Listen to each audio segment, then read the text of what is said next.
చిత్ర పరిశ్రమలో నూటికో కోటికో ఏదో ఒక జంట కలిసిమెలిసి ఉంటారు. మిగిలిన వాళ్ళంతా విడిపోతుంటారు.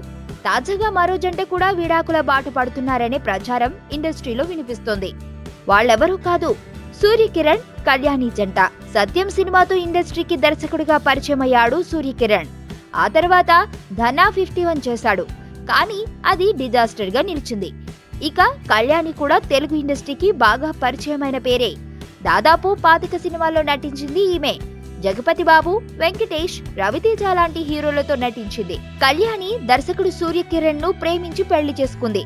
వీళ్ల పెళ్లి అప్పుడెప్పుడో 10 ఏళ్ల క్రితం జరిగింది. అప్పట్నుంచి అన్యోన్యంగా ఉన్న ఈ జంట ఇప్పుడు మనస్పర్ధల కారణంగా విడిపోతున్నారనే వార్తలు వినిపిస్తున్నాయి. ఇప్పటికే ఇద్దరు ఒప్పందం మేరకు విడాకులు కూడా తీసుకోవాలని ఫిక్స్ అయ్యారని టాక్. మొత్తానికి ఎన్నో జంటల మాదిరిగానే కళ్యాణి, సూర్యకిరణ్ కూడా మా విడాకులు అంటున్నారన్నమాట.